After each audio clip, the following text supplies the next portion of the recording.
Hello, everyone, and welcome to the Global CCS Institute's webinar on CCS and climate action.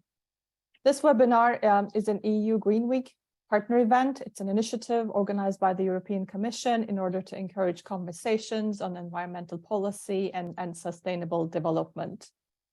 My name is Galoran Turan, and I'm the Institute's General Manager for Advocacy and Communications, and I will be moderating today's session. Next slide, please.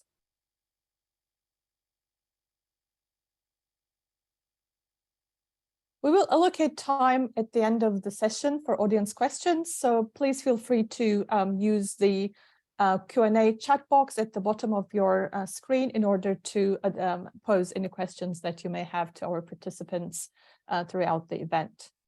Next, please.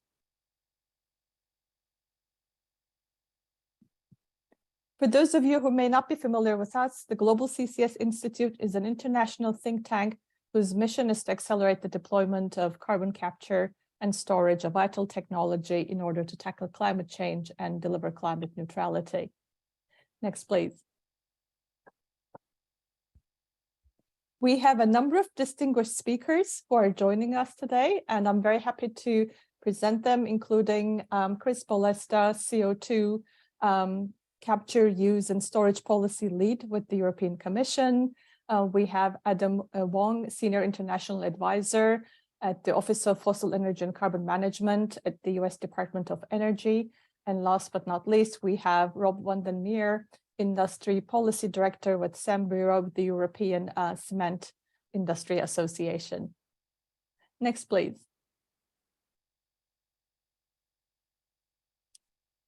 Before I go into and invite our distinguished speakers to give their introductory remarks, which will then be followed by a discussion amongst us, I just wanted to kind of take a few words to say that over the past few years, we have seen increasing commitments from both the public and the private sectors to tackle climate change and to reach net zero emissions, which has resulted in increased interest and focus on CCS, carbon capture and storage, but also CCU utilization and CDR, carbon dioxide removal, in this context, engineered CDR. Governments around the world are putting in place supportive policies, and we see the private sector responding by developing fit-for-purpose business models, such as industrial hub and clusters. Now, the EU and the US are two geographies, let's say, that are taking the lead globally and have a range of incentives as well as regulations and standards in place and under development to drive further deployment of CCS. These two geographies are also leading the world with project development, with private sector investment, and with project development. So in this webinar, what we aim to do is to explore the similarities and differences between these two geographies, between the EU, Europe, and the US, and we'll discuss the lessons learned. We'll also discuss what this means for the industry and whether there are any gaps that need to be addressed. With that, I would like to first hand it over to Chris Bolesta to hear the policy and regulatory development in the EU. Over to you, Chris. Thank you, and good afternoon, at least to those in Europe. I'm happy to be here and to give you a brief update on what's happening on CCUS in Europe, because as Gularan mentioned, there's a lot of things going on, so I'll just focus on the absolutely crucial stuff, because otherwise it will take me at least an hour to explain what we are doing in Europe on CCUS. In the next slide, you will see something that we have tabled quite recently. This is something that we proposed as part of the Net Zero Industry Act. It's an interesting piece of legislation that tries to make Europe home of net zero industry technologies. Among them, it's CCS. But an interesting dimension of this proposal is that we're trying to get a target on storage capacity in Europe. So we are proposing to impose a target on oil and gas producers who have licenses in the European Union, and they should chip in order for Europe to have 50 million tons of carbon storage capacity by 2030. So this is something that is, we think, crucial for deployment of CCS, and it's also something that we think that could unlock investment into CO2 capture and CO2 transport. So for us, CCS is part of the net zero industry technologies portfolio, and we think of it as something that will contribute to keeping hard to abate sectors in Europe, because many of them will not see the future without CCS in a climate constrained world. But this is not the only thing we're doing. You see on the next slide that we have been funding already a number of large-scale projects. The little yellow stars you see on this graph are the large-scale capture installations, and these are very diverse. This is not just one technology that we are trying to support, that we are testing through the Innovation Fund, a number of technologies, a number of projects ranging from cement production through blue hydrogen production and even synthetic fuels, to actually test all possible technologies that we could scale up in Europe in order for CCS and CCU to be able to contribute to climate neutrality in Europe in 2050. The red spots on this map are listed on this slide. These are the infrastructure projects. So we do not only support capture installations, but also transport projects, and in particular CO2 transport hubs. The interesting thing is that we have a list of projects of common interest in Europe, and 6 projects are on that list. This is so-called projects of common interest. The interesting part of this is that the current list is 6 projects, but we are now revising the list to allow new projects in. And believe it or not, we have received 18 applications. So you see how the popularity of CCS and CO2 infrastructure is growing in Europe. So we hope that later this year we could publish the new list with many more projects than 6. On the next slide, you see our recent work that has been completed. It's a study on future regulatory needs in terms of CO2 transport infrastructure. The study is available on our website. You'll see the link on this slide. I guess the slides will be circulated so you can use it and have a look at the study. The gist of the study is that it looks what kind of potential regulations we're going to need in terms of providing an open market, European market for CO2 transport. And last but not least, the last slide in my deck and last part of my introduction is that we are constantly listening to stakeholders. What should be part of the strategy, the CCUS strategy, or I should rather say industrial carbon management strategy that we're going to announce in the autumn this year? What should be part of this strategy? And these are 2 parts that we are using. One is the CCUS forum. This is an ongoing open stakeholder consultation And the second part is the special questionnaire that we're going to publish in the coming days on our website, the Commission website, where we will seek your feedback on around 30 specific questions on CCS, CCU, and carbon removals. So as you see, a lot of things going on, and I just scratched the surface of the most immediate things that we are now doing. Thanks.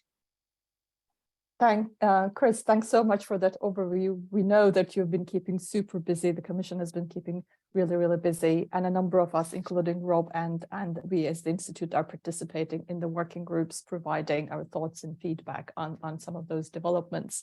With that, could I please invite Adam to give an overview, again, a bit of a canter through what the US government, the Biden administration and the government has been doing in terms of carbon management.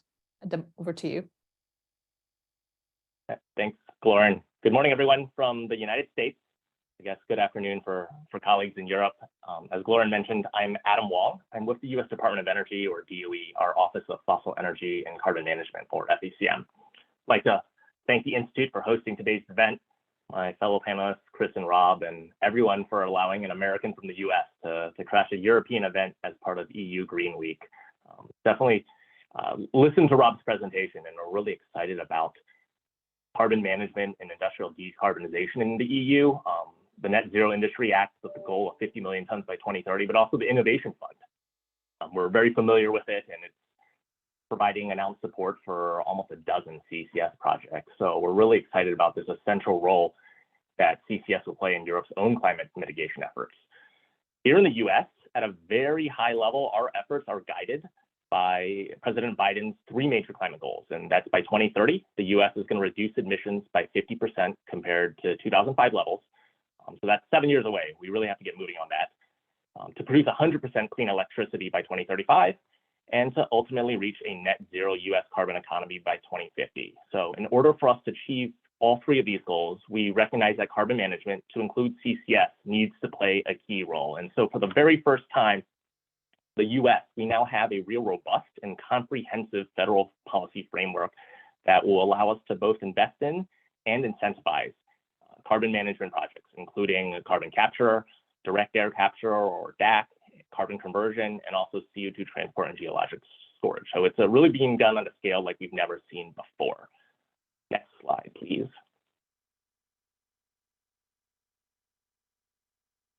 So yeah, what are we excited about in the US? In 2021, Congress passed, I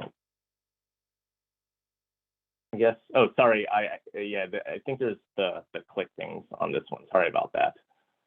Yes, there it is. So in 2021, Congress passed and President Biden signed the bipartisan infrastructure law. So this provides $62 billion over 5 years to DOE for research, development, demonstration, and deployment of these clean energy and industrial technologies and infrastructure. So it is the largest investment in DOE since its founding, and it more than triples our annual funding for energy programs. This is also giving us an entirely new area where DOE is now looking at demonstration and deployment of these technologies, but also the associated infrastructure. So on this slide, you see of that $62 billion in total, over $12 billion is actually going to be dedicated towards carbon management. I can go over some of these real quick. So first off, you see there's $8 billion. That's separate from the $12 billion. That's $8 billion for 4 regional hubs to demonstrate hydrogen. So at least one of those hydrogen projects would include CCS. There's also, of the $12 billion, there's $2.5 billion in there for us to deploy at least 6 commercial scale CCS demonstration projects, and that would include 2 from the industrial sector.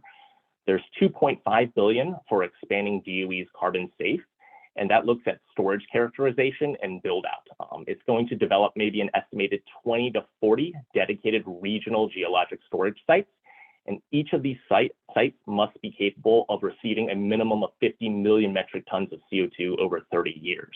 So, and we also believe some of those regional hubs are actually going to store a lot more than that. There's also $3.5 billion for 4 regional DAC capture hubs. Each of these DAC capture hubs must be able to store at least 1 million metric tons of CO2 from the ambient air. And sorry, I just noticed a typo in this. It's actually supposed to be 2.1 billion for CO2 transportation loans. So this is through our CCS program. CCS stands for Carbon Dioxide Transportation Infrastructure Finance and Innovation Authority. So this effort is actually going to leverage much greater sums, though, of our private capital, and it's going to really hopefully jumpstart some of the financing of these CO2 transportation infrastructures. So yeah, I didn't cover everything, but you can see on here, we've got a lot on there for $12 billion, and we're really excited about this opportunity. Next slide, please.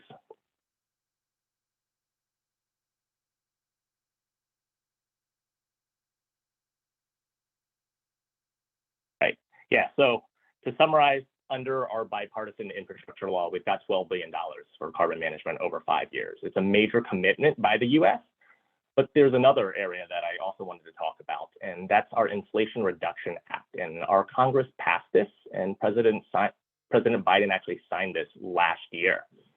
One of the key things that the Inflation Reduction Act does is it actually dramatically expands our 45Q tax credit. And what that is here in the US, we have an incentive for carbon capture, for DAC, and carbon conversion projects, and it's known as 45Q. So here are just some of the key provisions that happened last year with 45Q. First, the tax credit, it's now been extended for all projects beginning construction by the end of 2032. So this gives projects now a full 10-year window to plan and invest in this industry. Second is direct pay.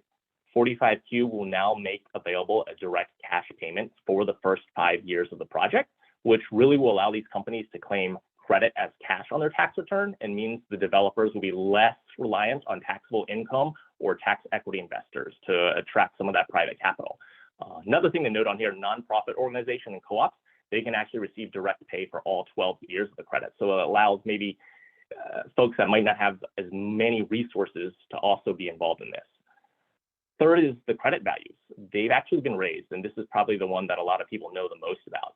We went from $50 to $85 for every metric ton of CO2 emissions captured from industrial facilities and power generation, provided they permanently store it in saline geologic formations. For direct air capture in saline formations, we went from $50 to $180, which will hopefully allow for more commercialization of these DAC technologies. And finally, my last point on there is the CO2 capture thresholds for the projects that participate in 45Q actually were decreased and were reduced. So that's going to allow more industrial sources and more small emitters to participate in this. So we really do think that these improvements to 45Q, in addition to the private investment in projects supported through DOE, through our infrastructure bill, is going to definitely spur the market. And hopefully we're going to get some commercial successes here that will increase the number of projects overall. Next slide, please.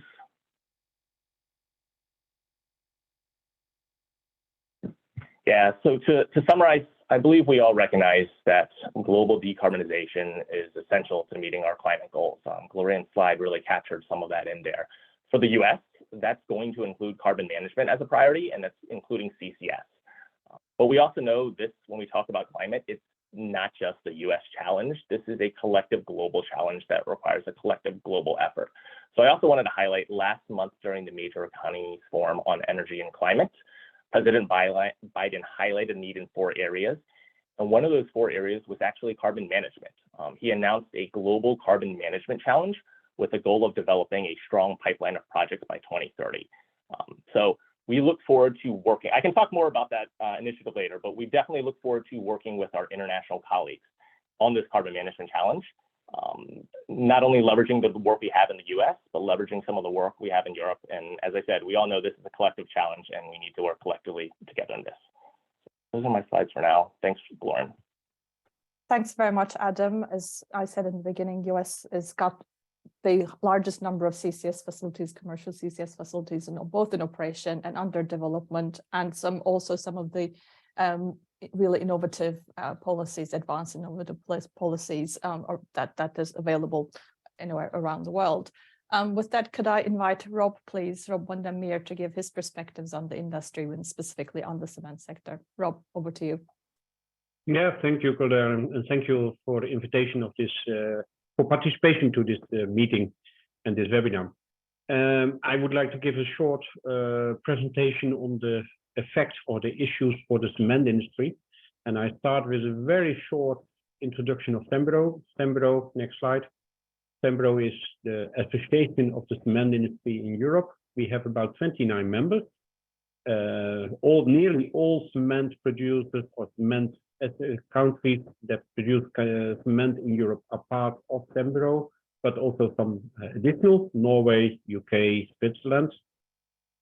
We have an association also with the Ukraine, and some new members are coming up very soon, as you see on this map. 29 members, meaning we are covering quite a lot of the cement industry. In fact, nearly 100% of the cement industry in Europe. And that brings me to the next slide. We have published a roadmap 3 years ago. That was in fact our second roadmap, and our roadmap is focusing on carbon neutrality, reaching carbon neutrality in 2050. And that is a big step. That is really a big step for a cement association like us, because reaching carbon neutrality means a lot of work to be done. We have split that in what we call the 5C approach, starting with clinker reduction, emission reductions in clinker production, but also in cement production, in the concrete design, in recarbonation of the concrete, and in the construction. Important to mention, and now I'm coming to the topic, because the topic of today is CCS, CCU. Important to mention is, and you see that in the right bottom corner, is that about 42% of our ambition to reach carbon neutrality will have to come from carbon capture, use, and storage. And it is clearly that for a hard-to-abate sector like the cement industry, that CCUS is an essential issue, an essential technology that has to be implemented in the cement industry. Otherwise, we are not able to reach carbon neutrality. What we see now, and I could align to what Chris Bolesta said a few minutes ago, a lot of things are going on. He said, yes, we see a lot of projects coming on stream.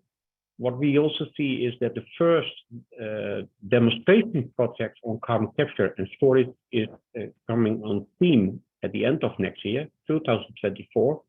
An installation in Norway, which will store, together with one of these projects mentioned by Chris, Northern Light, the CO2 in the Norwegian North Sea. But that's only the first one. And after that, several new projects are popping up. Commercial rollouts you could see perhaps in 2030, but certainly after 2030 and beyond. Brings me to the next slide. And that is about the projects that we see happening in the Innovation Fund. Cement projects, of course. At the right, you see the first calls for tender for large-scale projects, and there was one project from the cement industry in France, the Lumbus project, which is going to store the CO2 in the North Sea. It is associated to the Dunkirk project, as mentioned by Chris before, and you see that the cement industry was already in that first call for tender present. In the second call for tender last year, suddenly 3 cement projects popped up. So in total 4 projects from the cement industry are in the big Innovation Fund projects. One project in Germany, the second one in Poland, and the last one is in Bulgaria. It is mainly on CCS, but not only. It is also to use the CO2 for other materials, for synthetic methanol, as one of the examples mentioned on the left part of the slide. What I wanted to highlight in this overview, and I think that's interesting to see, is that we are talking about 3 billion of funding coming available from the EUHS Innovation Fund, which is extremely positive. But when you compare it to the situation in the United States, including the tax credits that you can get from the Q45, it is really interesting to see that in the US, the intention to work on carbon capture and storage, to work on carbon reduction is heavily subsidized, heavily funded. And I think that is important for our discussion also afterwards in the in the question and answers and the discussion of this meeting, because the Innovation Fund will fund the first of its kind type of project, which is absolutely needed, no discussion about it.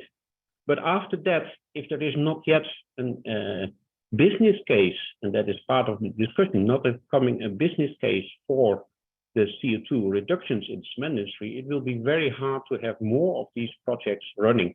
And but it's obvious that it will come anyhow. I want to keep in mind, in the proposal of the Commission for the Net Zero Industry Act, it is mentioned a capacity of CO2 for 50 million, not too much, 50 million tons CO2 in 2030, which is quite a significant volume. But to be honest, I have the feeling that in 2030, we will find out that at least 1/3 of that volume is to be occupied by cement industry. So that is something that I think we keep in mind, that at least the cement industry is now very proactive, working not only on carbon capture and storage, also on carbon capture and use, but also on other technologies to reduce the emissions in a fast way forward. And that brings me to the last slide. The last slide is, all this means that we need infrastructure, because our cement plants, and that is quite challenging, are not always located close to the storage site. So we need an infrastructure on CO2, bring the CO2 from the cement plants to the places where it can be stored, where it can be used. And there is a lot of work going on in research projects, but we also have to look at how do we get that infrastructure in place to the plants that need that CO2 to be captured, used, and stored.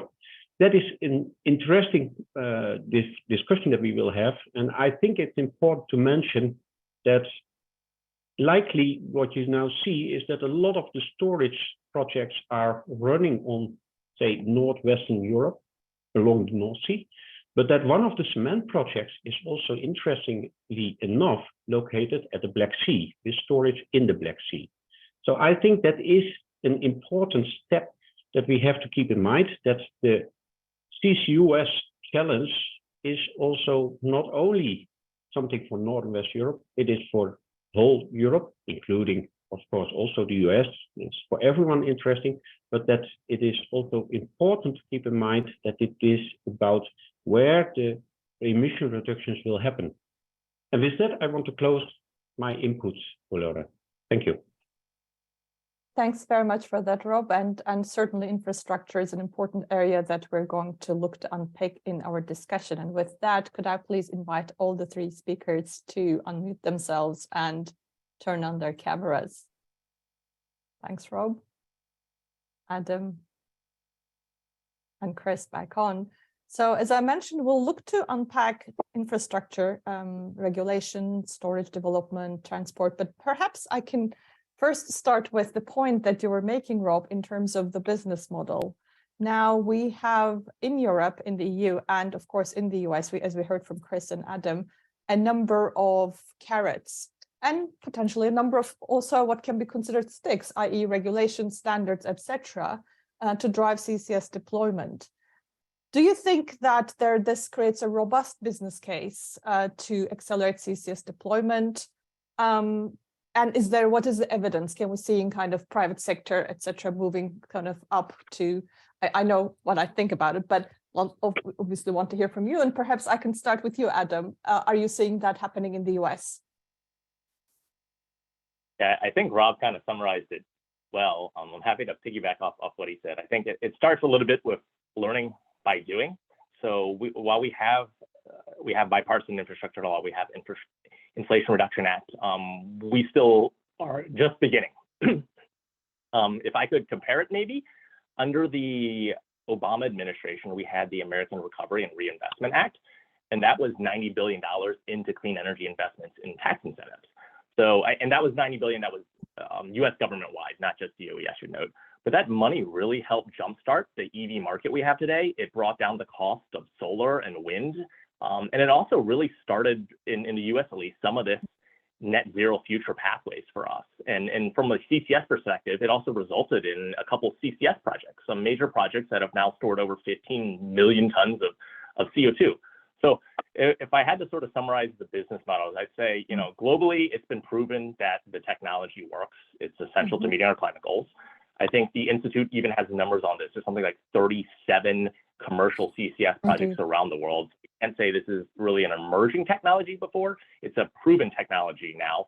And in the US, we're really hoping that these policy advances we have, they're significant and should result in more commercial projects taken together, both, as Rob noted, the IRA tax credit and the infrastructure bill. But we still are going to require more policy. We're still going to require more private investment. And Rob really hit it when he said the business case for CCS really needs to be there. But I also think this is where conversations like this is great. And also international collaboration is great, because Rob also noted infrastructure. You know, that's another area where international collaboration can help, or even storage, where we can really unlock the full potential of CCS and get us all towards our net zero target and goals that we want. Thanks, Adam. So it's proven, the business case is getting there, but we still have work to do in terms of policy, and international collaboration is really, really important. Chris, do you agree? I agree with all these points. And also would like to add that in Europe, we are close to solving the business model conundrum in the sectors that are part of the emission trading system. So there you have, when you are capture installation, you at least know what kind of costs you will avoid in investing in CO2 capture.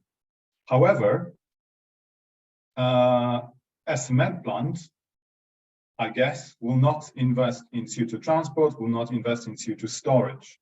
And we don't have these value chain elements sorted out in terms of business models. So I think there's some areas that we know more of, and some areas that are still more sort of discovering what it should look like.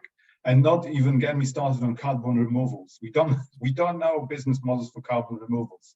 So there's unknown unknowns and unknown unknowns, I would say. So we know the pieces of the value chain, but perhaps the integration, the integrated business model, whether they will be integrated or different sort of, so it's still kind of being worked out as in these days. Rob, do you agree? And do you see sort of any particular gaps that need to be addressed? Yeah, and I see really certain gaps, and I want to stress that. The first one is, when you look at the innovation funds, we are talking about that 3 billion. And we are talking about now, what I understood, that 98 projects have been applied for the new search tender for large-scale projects. 98 projects. How many of them will get the money? That is limited, say 5, perhaps 10, I don't know. But it means that 88 projects will not get funding in this search tender, which is quite shocking, in fact. I don't blame anyone on this, so I'm not looking at Chris and saying, oh, you should have much more money. Yeah, but that's not the point. The 88 project that will not get funding will have to wait for the innovation fund or to look for other solutions. It also shows clearly, and that is back to the business case discussion, that the business case is not yet reached. We don't have that break-even point that we have to achieve on carbon reductions. That is not surprising. We are still talking about demonstration projects. We are not talking yet about real commercial scale projects. And that is normally achievable at that break-even point. But I think it's important to mention that we need not only to think about the first of its kind project, which should be supported by the Innovation Fund, we also have to think about the second of its kind, third of its kind, fourth of its kind. Because until that we have that real business case being available, we need a support. Especially, we want to have fast employment of that carbon capture and storage. We should not wait too long. It is not to wait till 2049 that we have the business case, because then we are too late. So we have to be fast, and for that we need really the support. Now, bringing back to the point of Chris stating that cement companies might not be looking for transport and for storage facilities themselves, I'm afraid that the companies have to. Perhaps I should say it in another way. Thanks to the new proposal, I think it's more clear now where the responsibilities lie, and that we have the NZIA giving clarity about the development in the future. But some months ago, I knew cement companies looking at how do we organize really the transport from our plants far away from the coast to, say, the North Sea, or where can we store? They were even looking at own gas fields and own oil fields. I'm not sure that they are still doing, but anyhow, it was an interesting perspective to look at it, because the answers were not coming from the other stakeholders in that debate. I hope that is changing now with that new law.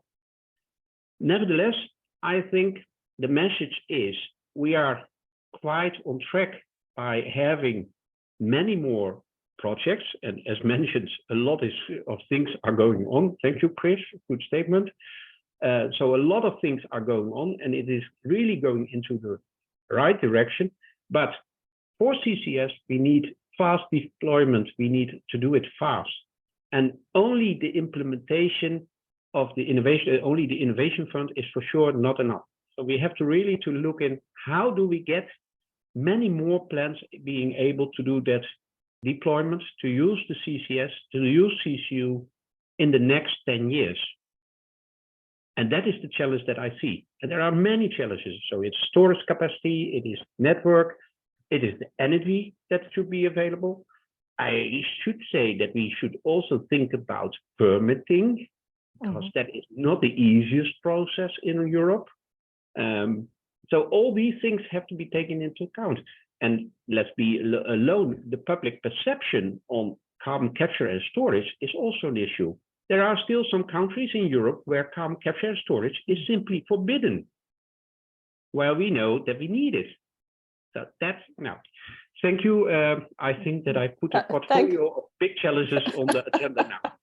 Rob, thank you. And you really laid the kind of the land for our discussion, because I wanted to probe on some of these issues, and needless to say, even in the Q&A through the questions that are coming, I think there are quite a number of questions about storage in particular. So perhaps if I can have Chris, I've heard quite a few, I mean, in Europe, we discuss and worry about, the innovation, looking at innovation fund, looking at the existing projects under development, notwithstanding the PCI projects that you highlighted, Chris. There's a bit of concern about transport and storage, specifically storage, and whether, storage is being sort of developed in real kind of like in real time with, so to speak, with capture facilities. And of course, you mentioned the 50 million tons that is the Net Zero Industry Act.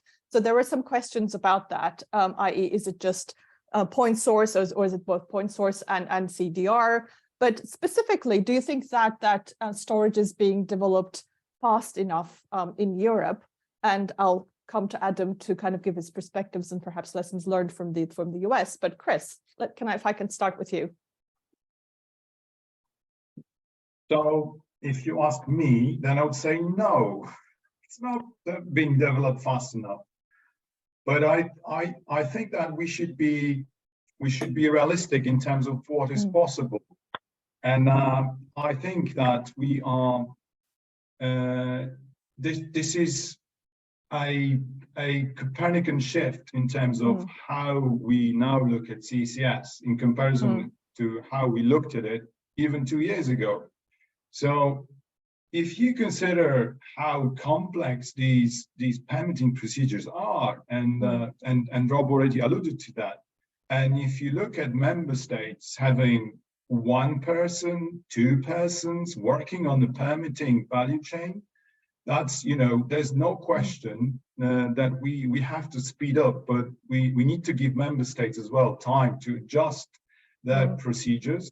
We are trying to make that as part of the Net Zero Industry Act, but today, really, this is a complex field, complex permitting procedures, and not enough capacity, administrative capacity in member states. I'm not even talking about the Commission. No, point taken.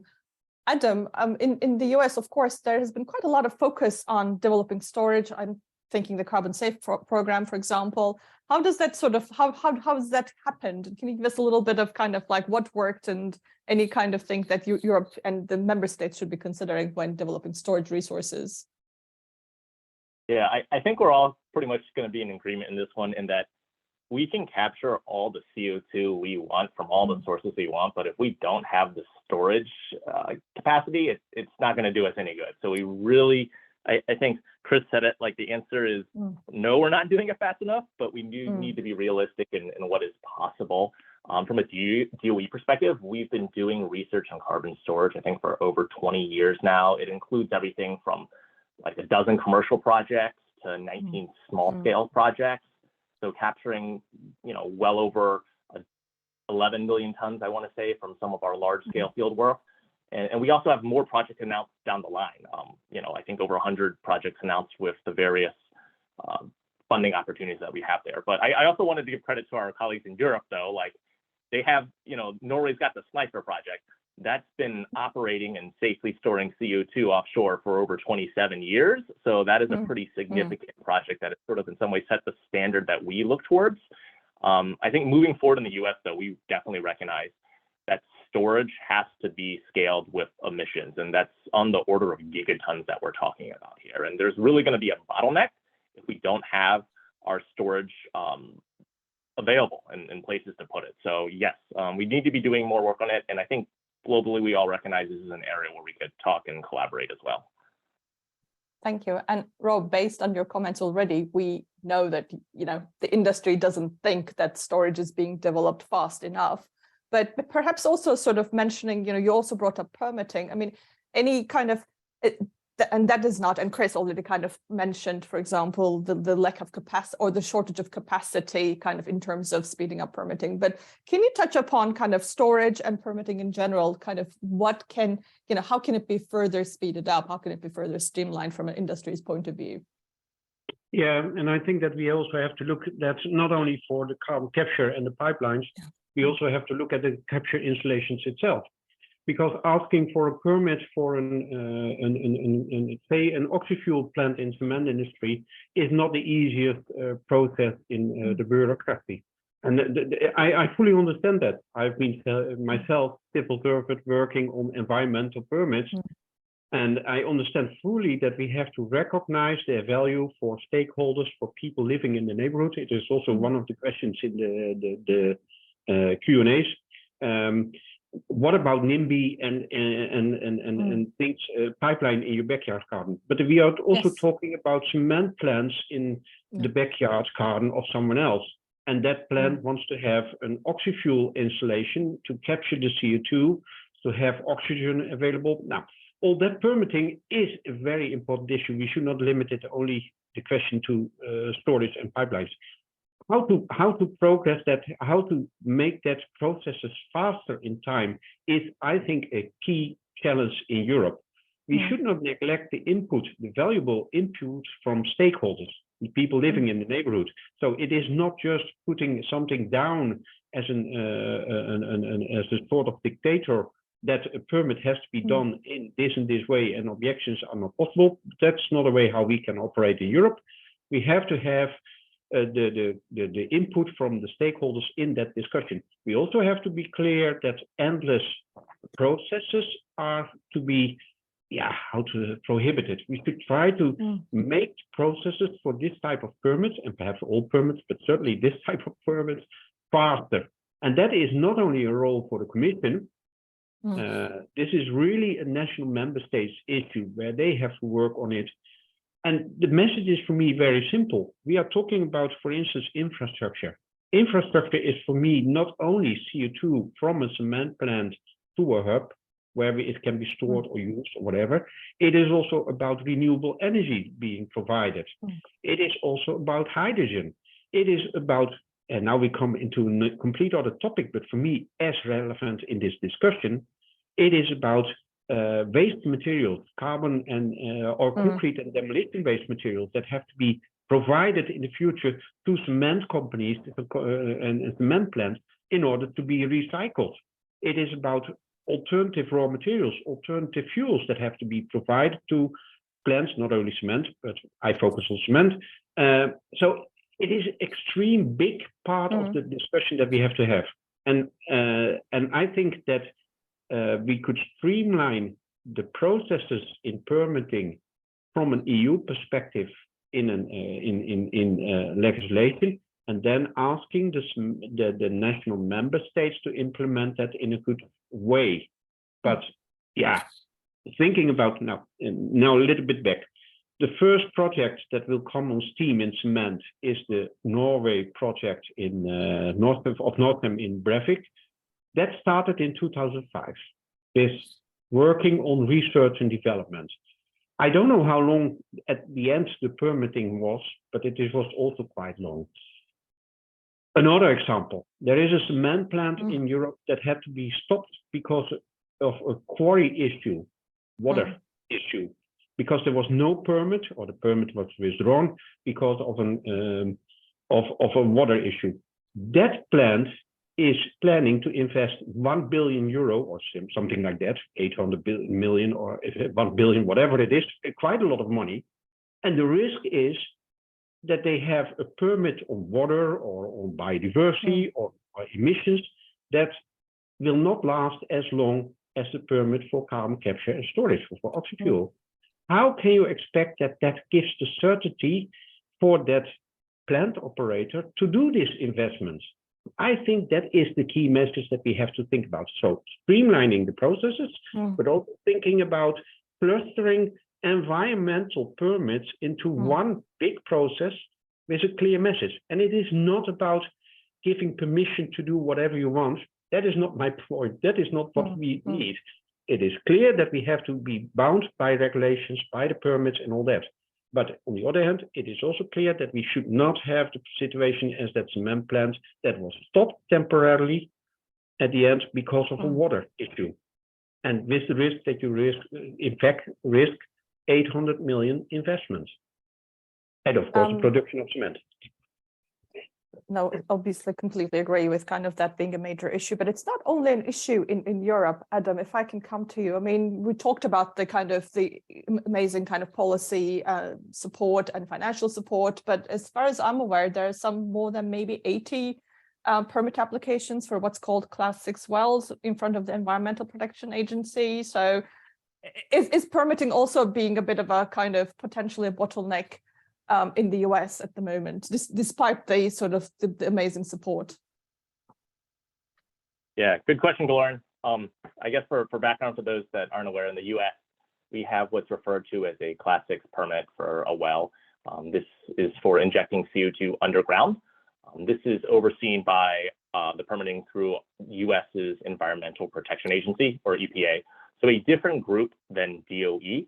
I should also note that a state could also be granted their own primacy to do this, but that has to be granted by EPA as well. But then that would also allow the state to act as the primary enforcement authority for that regulation and permitting of injection wells. So while this is a separate US cabinet office that handles this permitting, we at DOE, we work very closely with EPA just to ensure that it's done in really a timely and robust manner. And we also have an interagency agreement with EPA that we can provide them with technical assistance related to you know, the storage and the permitting. And then also we look at building on, and Rob sort of highlighted some of the infrastructure that's already there when it comes to doing this. And then also as DOE, we're also still, you know, overseeing the permitting task forces, the management roles. So really working with our colleagues at EPA on this. Bottleneck is a strong word to use, but yes, I think all of us would like to see things go faster than they do.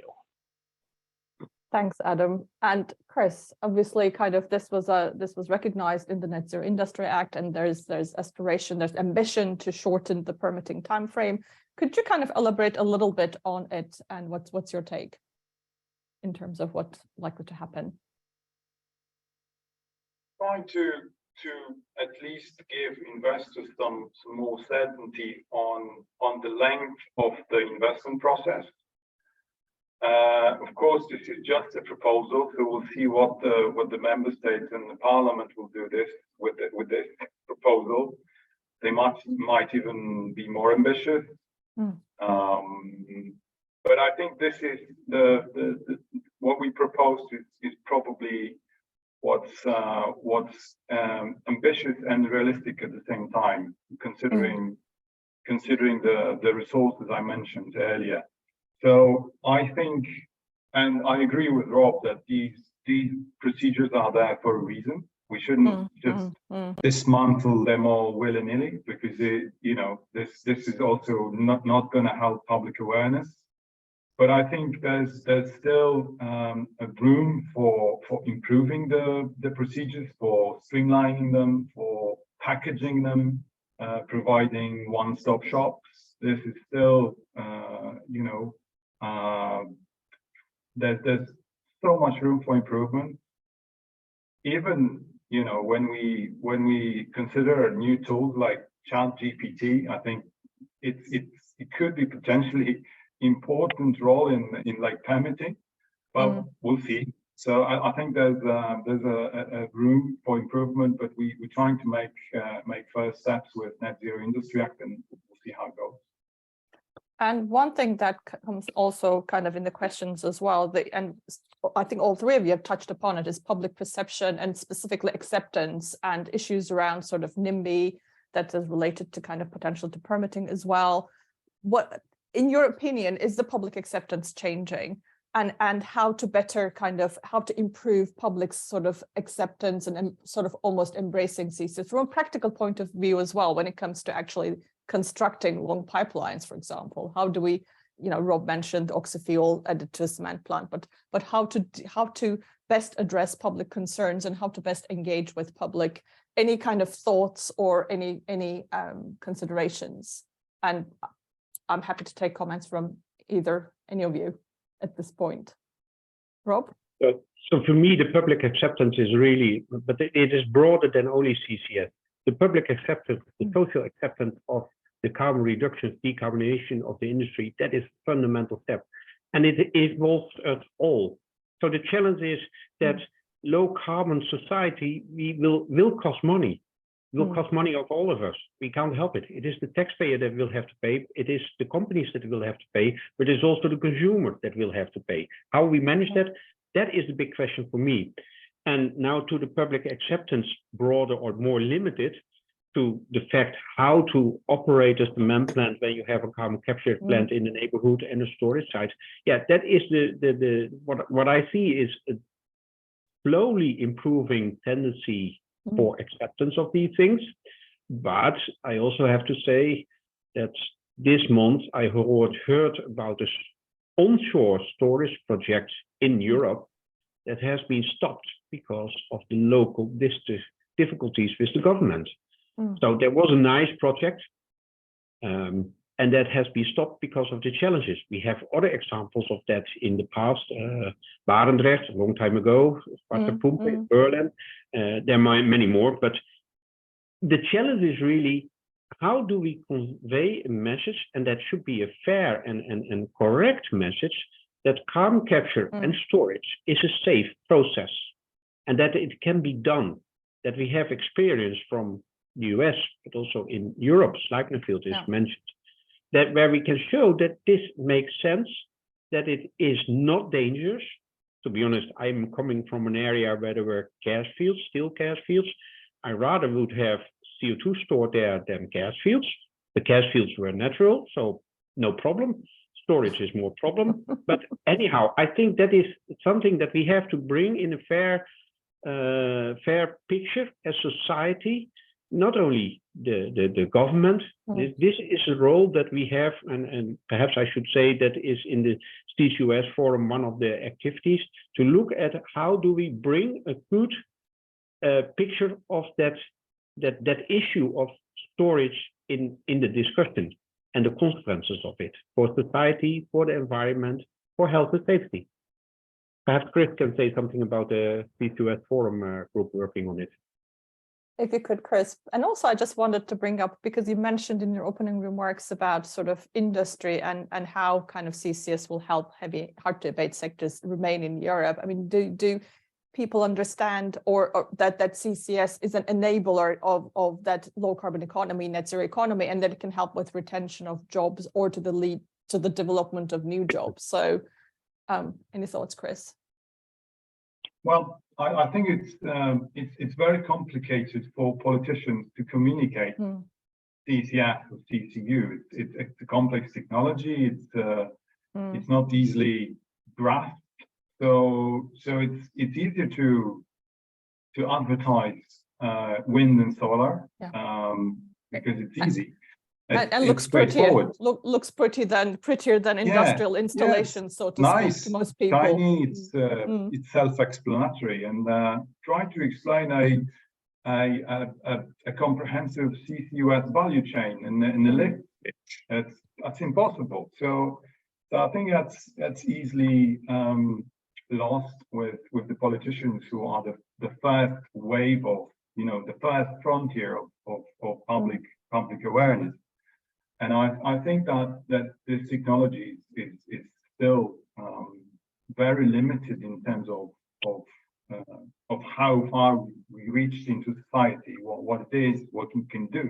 So I think everyone should do more on communicating its advantages, and I think this is also something that we discovered when working in the CCUS forum, be it in the infrastructure group or industry or public awareness. That's one thing. Another thing that I would like to share is that I think in Europe in general, we are very human congested continent.